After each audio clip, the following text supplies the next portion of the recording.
Johns Hopkins,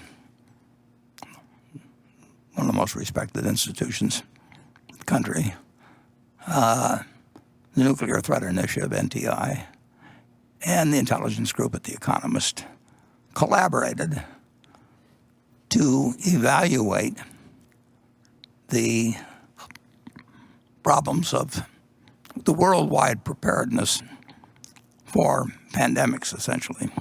And I think in November, Sam came out to see me with Ernie Maurice, former Secretary of Energy, who now is the CEO of NTI. He and Sam are co-chairman. And Beth Cameron, who did a lot of work on this report, came out to see me. And they gave me, in November, I believe, of last year, they gave me this appraisal. And the opening line, if you'll turn the page, this is the opening line of this 300-page tome.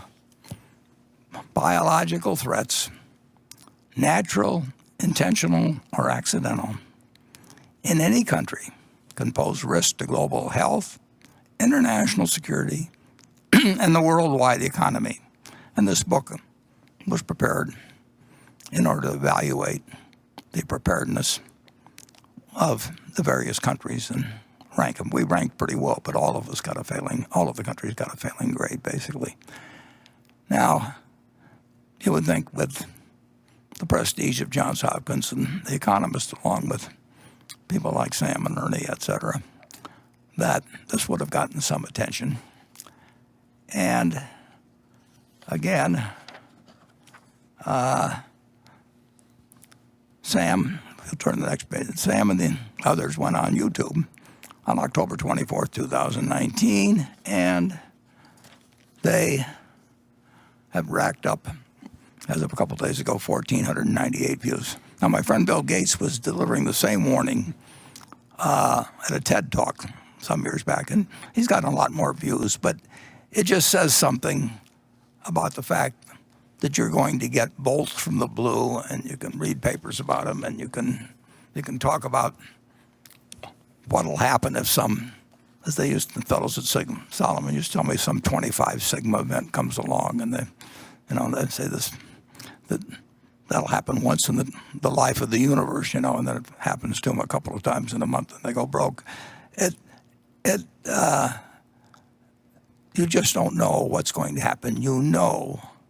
At least in my view, that America's tailwind is not exhausted. You're going to get a fine result if you own equities over a long period of time. And the idea that equities will not produce better results than the 30-year Treasury bond, which yields 1.25% now. It's taxable income. It's the aim of the Federal Reserve to have 2% a year inflation. Equities are going to outperform that bond. They're going to outperform Treasury bills. They're going to outperform that money you've stuck under your mattress. I mean, they are a enormously sound investment, as long as they're an investment and they're not a gambling device or something that you think you can safely, buy on margin or whatever it may be. It's interesting that stocks offer, stocks are we always look at stocks as just being a part of a business. I mean, stocks are a small part of a business. If in 1789 you'd saved a small amount of money and it wasn't easy to save, you might have bought, with those savings, you might have bought a tiny, tiny plot of property. Maybe you bought a house that could be rented to somebody, but you didn't really have the chance to buy in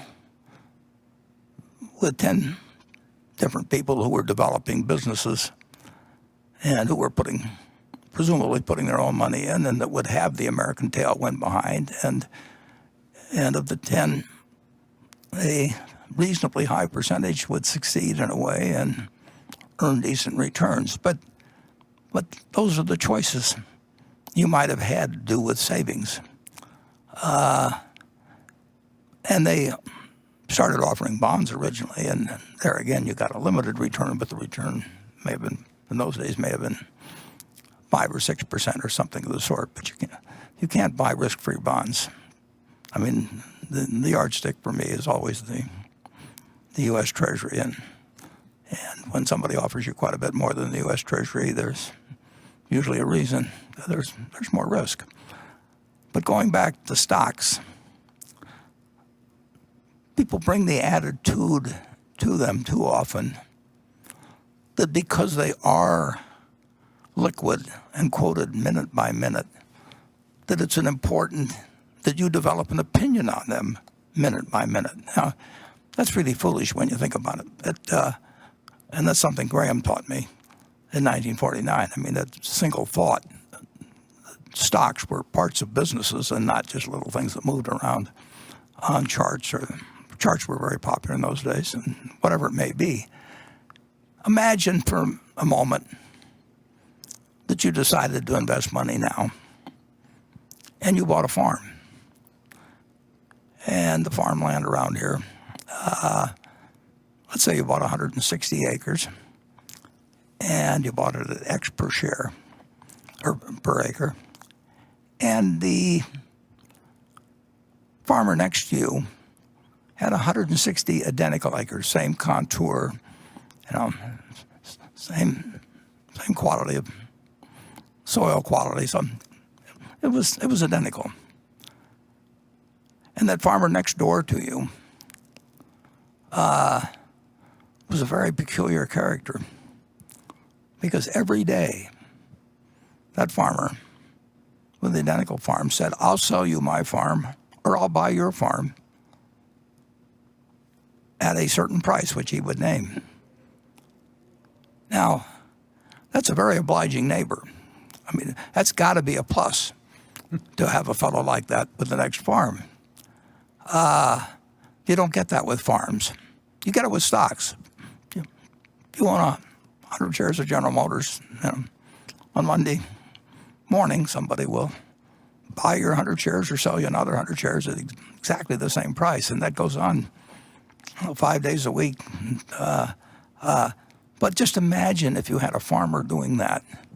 When you bought the farm, you looked to what the farm would produce. That was what went through your mind. You were saying to yourself, "I'm paying X dollars per acre. I think I'll get so many bushels of corn or soybeans on average. Some years good, some years bad. Some years the price will be good, some years the price will be bad, etc."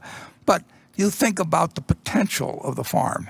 And now you get this idiot that buys a farm next to you, and on top of that, he's sort of a manic depressive and drinks, maybe smokes a little pot. So his numbers just go all over the place. Now, the only thing you have to do is to remember that this guy next door is there to serve you and not to instruct you. You bought the farm because you thought the farm was had the potential. You don't really need a quote on it. If you bought in with John D. Rockefeller or Andrew Carnegie, and there were never any quotes. Well, there were quotes later on, but basically you bought into the business, and that's what you're doing when you buy stocks.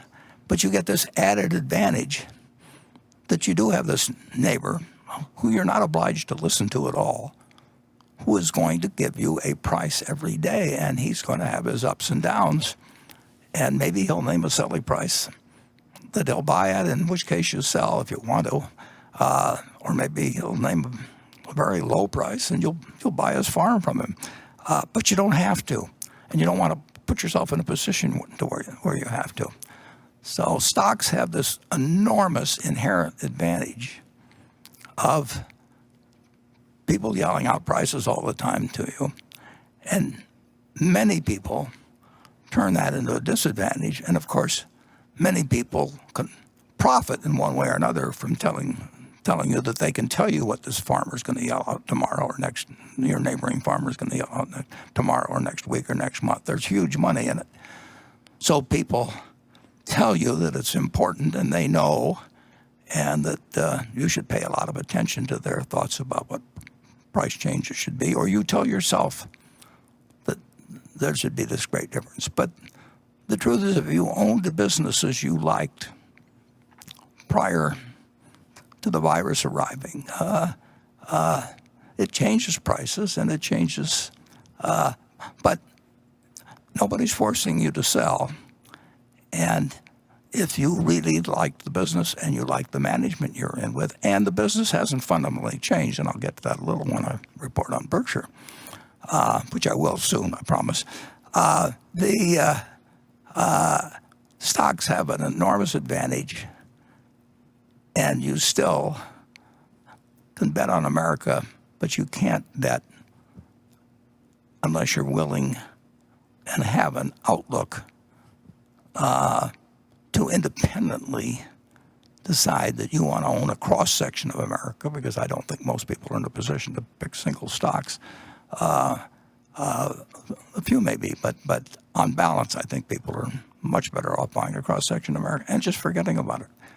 If you'd done that, if I'd done that when I got out of college, it's all I had to do to make 100 for one and then collect dividends on top of it, which would increase substantially over time.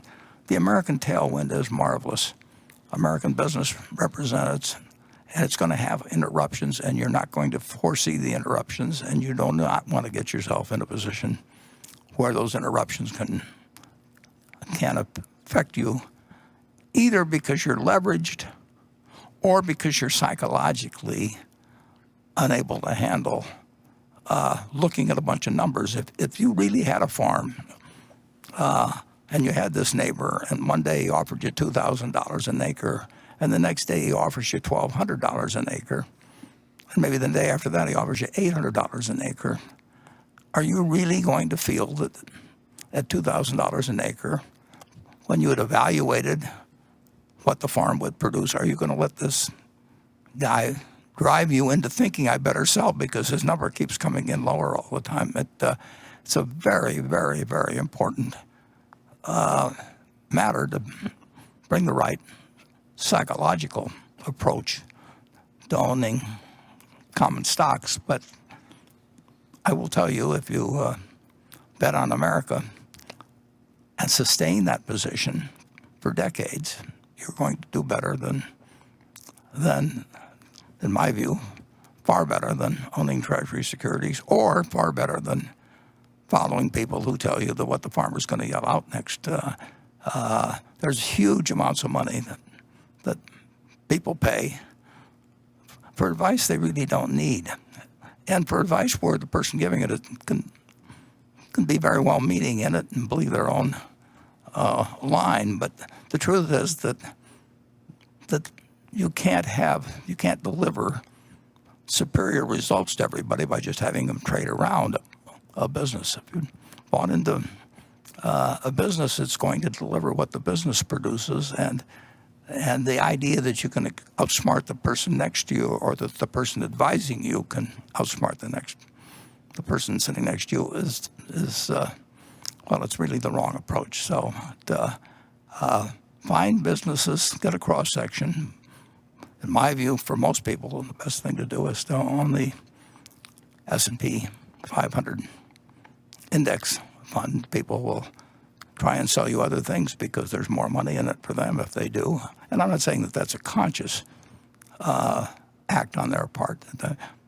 Most good salespeople believe their own baloney. I mean, that's part of being a good salesperson, and I'm sure I've done plenty of that in my life too. But it's very human. If you keep repeating something often, that's why lawyers have the witnesses keep saying things over and over again. That by the time they get on the witness stand, they'll believe it, whether it was true in the first place or not. But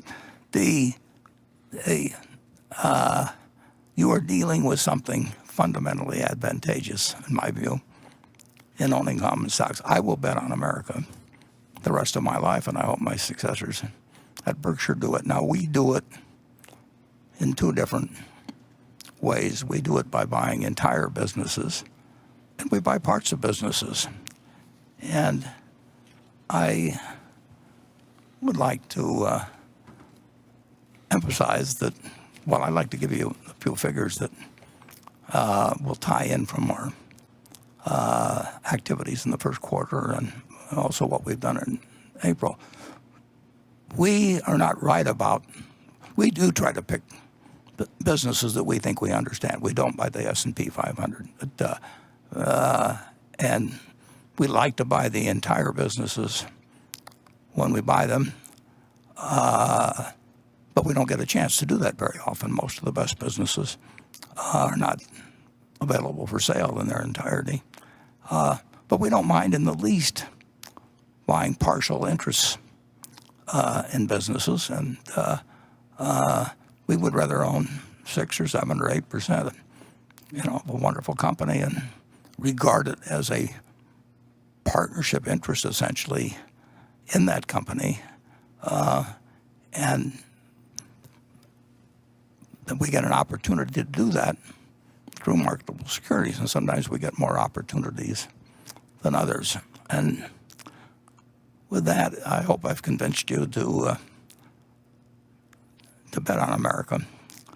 I'm not saying that this is the right time to buy stocks. If you mean by right that they're going to go up instead of down, I don't know what they're going to go in the next day or week or month or year.